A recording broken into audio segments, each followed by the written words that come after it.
yil turmush qurgan bo'lsam hech qachon unday yomonlik ko'rmaganman. Ukam rahmatli seni general qilaman derdi-da. Mana bugun 6-kun, hali ham topilgani yo'q. Qayiqlardan hech kim yo'q. Organ xodimlaridan hali hech kim yo'q. Ikkita o'g'lim ertalab ketadi, kechqurun ona, dadam yo'q yana deb qaytib keladi. 2 soatga bekitib beringlar daryoni. Men faqat duoda o'tiribman xo'jayinimni qaytib kelishini kutib. Ichki ishlar yordam beryapti, lekin natija yo'q. U daryoni ko'rsangiz qo'rqib ketasiz. Meni bunaqa qilib tashlab ketishiga hech ishonmayman. Bizcha o'lmaydi.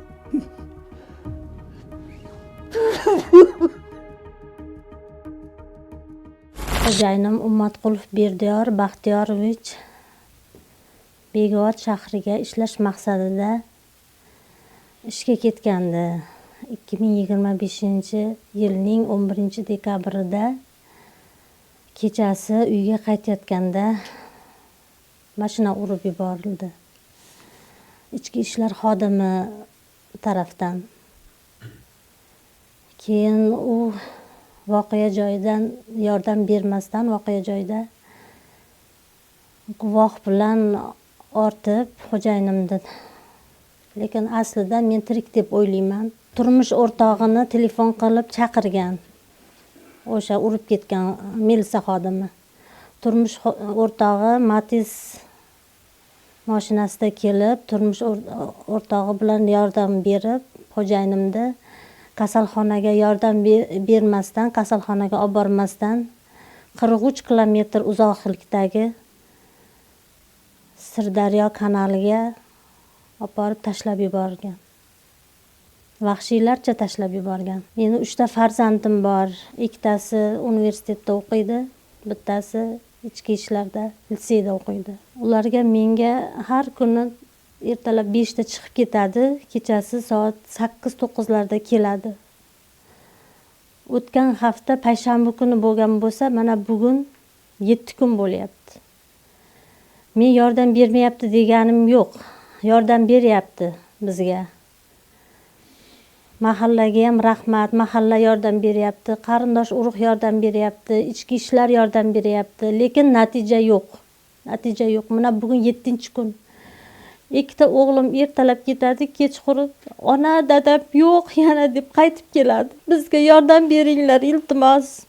Xo'jayinim hech qachon bunaqa o'limga aslida tirik bo'lsin deb o'tiraman Xudodan so'rab. Lekin bunday o'limga loyiq inson emas edi hech qachon.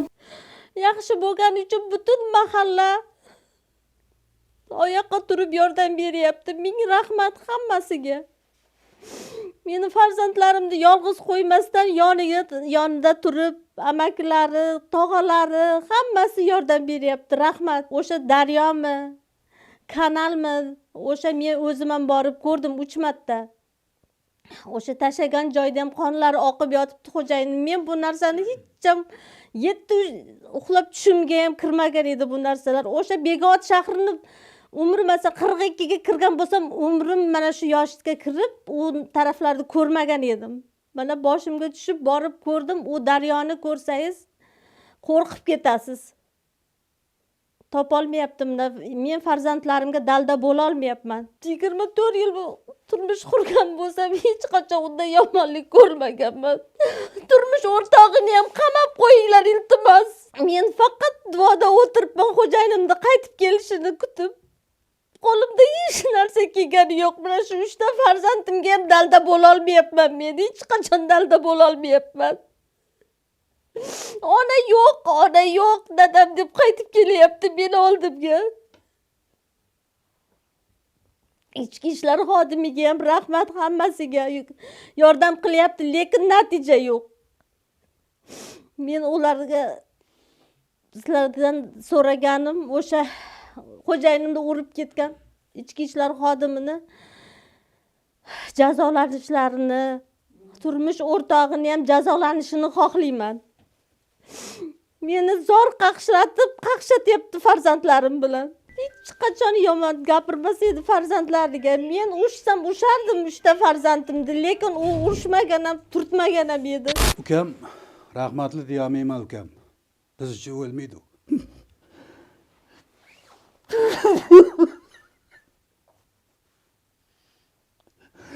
Ukam rahmatli bolalarning kreditini to'layman deb Bekobod shahrida ishlayotgan edi.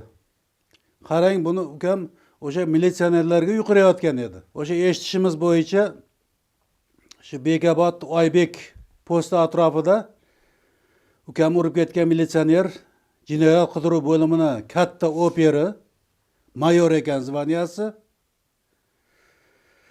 Nomard ukam tirik bo'lgan ekan, yonida guvoh bo'lgan ekan, ortishgan. Ukam yonida. Men больницаga olib boraman deb больницаga olib bormasdan mashinani avloq joyga olib chiqib, xotinini chaqirib, xotini ikkalasi Matiz mashinasiga ortib, ichki ishlar xodim mast bo'lgan deyishyapti. Albatta mast bo'lgan, sog' odam qilmaydi buni. Endi olib borib o'sha Farhod kanalimi, Navoiy kanalimi biz bilmaymiz u tomonlari. Olib borib yashirib tashaganda, keyin ichki ishlar bundan xabar topgandan keyin ikkinchi ukam, kichkina ukamga akangiz avariya bo'ldi deb chaqirishgan. Bizni axborot bizga mana shunday yetib keldi. Mana hozir 8-kun izlayapmiz. Yo'q, hech narsa yo'qda. 3 ta farzandi bor. Eng katta farzandi universitetda o'qiydi, Islom Karimov universitetda. Keyingi qizi, mana yaqinda turmushga berdi qizi, u ham oliy ta'limda o'qiydi. Eng kichik o'g'li ukam rahmatli seni general qilaman derdi-da. Juda ham ichki ishlar yaxshi ko'rardi o'zi. Mana endi kecha bo'lgan voqea o'sha MCS xodimlari bilan ichki ishlar xodimlari birga yuribdi 8 kundan beri. Butun bir mahalla, butun bir qarindoshlarimiz, hatto o'sha mahalliy aholi rahmat o'shalarga yuribdi. Kecha suvga ham tushib ketibdi. Bitta amakisi bilan kichkina o'g'li. Xudo saqlabdi, hali ham daryoga tushib ketgan ekan. Mayli, u g'alaba qilmaymiz biz, arz qilmaymiz. Iltimos, omma, xalq, ommaviy axborot vosita xodimlari, mas'ul xodimlar bizga jasadni topishga yordam bering. Shuni 2 soatga bekitib beringlar daryoni. 2 soatga, boshqa so'ramaymiz. Meni bunaqa qilib tashlab ketishiga hech ishonmayman emas. Ilohim qaytib kelsin yonimizga. Men bunday o'limga loyiq deb o'ylamayman xo'jayinimni. Hech qachon bunaqa o'limga loyiq emas edi.